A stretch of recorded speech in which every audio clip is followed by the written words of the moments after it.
No quarto e último episódio sobre o melhoramento genético das cenouras, conheça o desempenho da Cultivar BRS Paranoá para cultivo orgânico.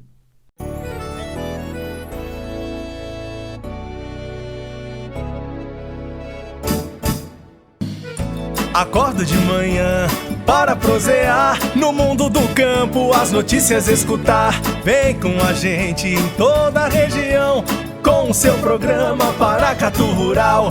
Tem notícias, informação e o mais importante, sua participação.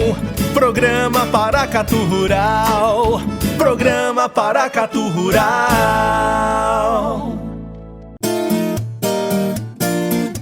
Série técnica. Durante a realização da AgroBrasília, versão digital da Feira do Agronegócio, com tecnologias voltadas para a região do Cerrado e do Planalto Central brasileiro, que aconteceu de 6 a 10 de julho, a Embrapa lançou a primeira modalidade de cenoura no mercado nacional, adaptada para sistemas de plantação orgânica. Batizada de Cenoura BRS Paranoá, ela foi validada nas condições ambientais do Distrito Federal, tendo se mostrado muito produtiva e estável. Foi o que disse o pesquisador, para quem a modalidade se oferece como uma alternativa para os produtores orgânicos da região. Essa cultivar, ela é uma nova cenoura que pode aumentar a produtividade e facilitar o cultivo da raiz em sistemas orgânicos de produção, sendo a primeira cultivar do mercado nacional desenvolvida e validada exclusivamente para a produção orgânica. Ela é recomendada para o plantio no período do verão, que é uma época de entre-safra das cultivares convencionais e então vai abrir uma ótima janela para o mercado. Hoje vamos continuar a falar sobre esse melhoramento genético. O último episódio é um melhoramento realizado pela Embrapa, um estudo que iniciou em 2005. O pesquisador Aguinaldo Carvalho, durante a entrevista à repórter Juliana Freire, do Conexão Ciência, falou sobre o desempenho dessa cultivar em relação às demais que já existem no mercado. Em 2020 nós estamos lançando o BRS Paranoá. Em 2021 a gente tem a pretensão de lançar a primeira cultivar híbrida da Embrapa, que é a BRS Carmela, que também está em fase de proteção, já foi protegida, na verdade, mas a gente está em fase de multiplicação de sementes dos parentais, que é mais complexo, a gente está nessa fase. Provavelmente em 2021 a gente está lançando esse material. Qual o interesse, em lançar um híbrido, já que a de polinização aberta é um pouco mais vantajoso?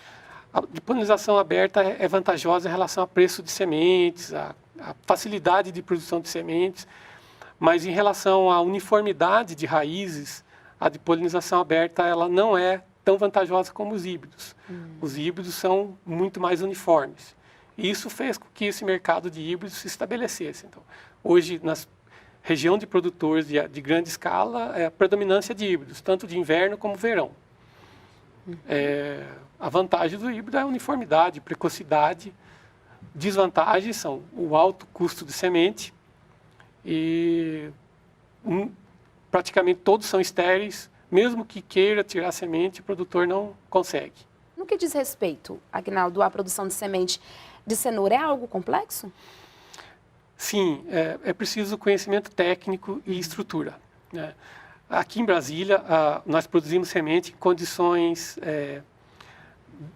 para fins de melhoramento. Então, nós temos a estrutura de câmara fria, as raízes cultivadas no verão, elas têm que receber uma quantidade de frio para indução de florescimento. Essas raízes voltam para o campo agora no inverno para a produção de semente genética. A produção de semente comercial de cenouras de verão é feita na divisa com o Uruguai, na região de Candiota, no Rio Grande do Sul. Lá eles têm uma condição de inverno, no mês de julho, agosto, que induz esse florescimento. Agora, cenouras de inverno, nós não temos frio no Brasil suficiente para induzir florescimento. Fique por aí, essa prosa continua depois do intervalo. Volto já. Ensinar você a continuar recebendo as informações pelo nosso canal youtube.com/Paracatu Rural. Se você recebeu o nosso link no seu WhatsApp, você vai clicar nessas letrinhas em azul aqui no finalzinho, que é o link do vídeo. Automaticamente seu aplicativo YouTube vai abrir no vídeo que você vai estar assistindo. Desta forma, você vai clicar em inscrito, aqui eu já estou inscrito, ele vai estar em vermelho possivelmente, e clica nesse sininho aqui também para você estar recebendo as notificações. Quando você clicar em sininho, vai aparecer aqui, ó, todas personalizadas ou nenhuma. Então você marca todas para você estar recebendo todas as notificações. Elas vão aparecer no seu aplicativo e também na sua página inicial, aqui ó, caixa de entrada, vai estar aparecendo aqui as notificações, você clica e aqui você vai verificar os vídeos que a gente tiver publicado, ok? Obrigado! Embora a produção nacional da hortaliça seja majoritariamente de cenouras híbridas, cultivadas sob pivô no sistema convencional, os pesquisadores da Embrapa notam um interesse crescente da sociedade por alimentos seguros que não tenham risco de contaminação por produtos químicos não registrados para a cultura. A produção de cenoura no sistema orgânico garante a agregação de valor e especialmente uma maior competitividade para pequenos produtores, ainda mais por ser viável no verão, uma época que possui condições mais adversas para o plantio dessa raiz. No que se refere às doenças foliares, que estão entre os fatores mais limitantes para o cultivo da cenoura no Brasil, a BRS Paranoá destaca-se pela alta resistência ao complexo de bactérias e fungos causadores da queima das folhas, minimizando a necessidade de medidas de controle da doença na agricultura orgânica.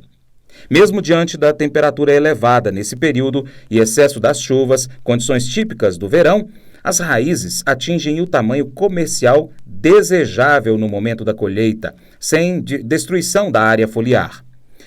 As resistências incorporadas em sua genética são um aspecto muito positivo, principalmente porque, em sistemas orgânicos, não é permitido o uso de pesticidas sintéticos. Mesmo nas condições mais desfavoráveis, o desfolhamento da cenoura BRS Paranoá é inferior a 10%, enquanto outras variedades comerciais, próprias para o período do verão, podem atingir um índice de desfolha de até 40%. O impacto da desfolha nas lavouras de cenoura é grande porque há diminuição da área fotossintética que, por fim, reduz a fonte de nutrientes da raiz. Quando comparada aos híbridos de cenoura, o desempenho da nova cultivar surpreende, porque ela não precisa do mesmo aporte de insumos para atingir os resultados semelhantes. De acordo com o pesquisador da Embrapa, a resposta dos híbridos costuma ser positiva em cultivos intensivos, sem restrição no uso de insumos, isto é, quando há grandes aportes de adubos químicos e de agroquímicos para controlar as doenças foliares. O pesquisador Aguinaldo Carvalho falou sobre a previsão de novas cultivares de cenoura que podem ser lançadas pela Embrapa. BRS Paranoá é extremamente resistente à queima das folhas, com desfolha inferior a 10%.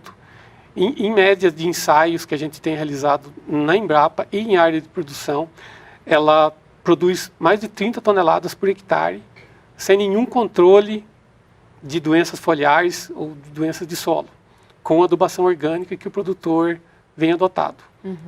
É uma produtividade bem superior às competidoras que a gente utilizou nos ensaios. Queima das folhas seria hoje a doença principal que afeta o cultivo da cenoura? A principal doença foliar. Tá? Além da queima das folhas, é um complexo que pode envolver até 2 fungos e uma bactéria, que podem estar isolados ou associados nas lesões das plantas, né?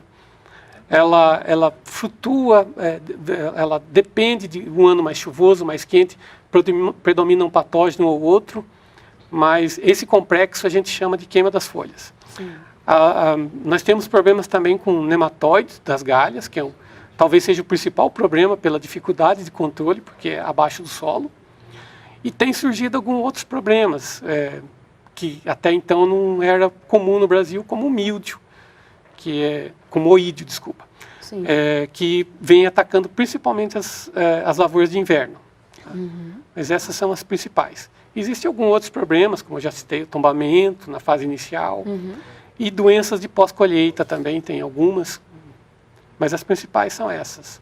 Agora, Agnaldo, o trabalho de melhoramento genético, ele tem por objetivo também desenvolver cultivares resistentes, né, a essas doenças? Nós também temos linhas de trabalho para resistência a nematóide das galhas, e as principais linhas de pesquisa são nematóide das galhas e queima das folhas. O IDE, como é um problema recente, a gente está planejando começar esse ano um trabalho de seleção ou avaliação dos genótipos que nós temos no banco de germoplasma para resistência ou tolerância a esse patógeno. Agnaldo, então, em relação ao mercado, hoje qual é a principal ameaça para o cultivo da cenoura no que diz respeito ao mercado? Bom, em relação a patógenos, eu falei, provavelmente o maior problema hoje é a nematóide das galhas. Sim. Em relação ao mercado, essa concentração de toda a cenoura produzida por poucos produtores, né? E em relação a problemas climáticos, a questão da escassez de água em algumas épocas do ano para irrigação. A cenoura é uma cultura bastante dependente de água. Em alguns anos, como 2017, os produtores tiveram bastante problema para conseguir irrigar suas lavouras. Sim. Talvez um dos maiores problemas seja as mudanças climáticas que afetam a distribuição de água e disponibilidade de água para irrigação. E como é que a pesquisa tem contribuído, né, para resolver essas questões? Em relação a patógeno, a gente tem trabalhado com resistência a nematóide das galhas, é mais complexo do que queima das folhas. Em relação a essa aglomeração de produtores, digamos assim, a gente tem desenvolvido materiais com custo de semente mais barato, como a BRS Paranoá provavelmente vai ser. E o nosso objetivo é que mais produtores se interessem por cultivo orgânico e diversifique mais os cultivos, né? Sim. E em relação a mudanças climáticas, provavelmente o próximo edital de projetos a gente vai entrar com essa linha de trabalho, que é a resistência à seca. Agora, por ser uma hortaliça muito exigente, né, no que diz respeito à irrigação e à adubação, é preciso um cuidado especial, né, do produtor ao investir no plantio de cenoura? No caso do cerrado, o produtor vai ter que ter irrigação obrigatoriamente. Sim.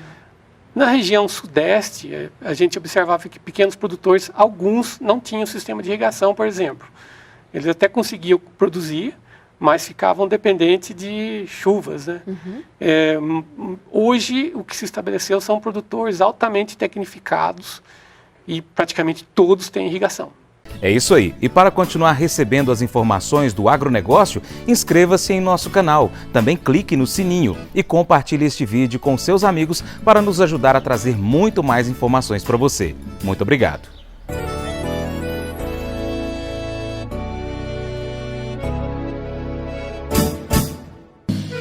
Acordo de manhã.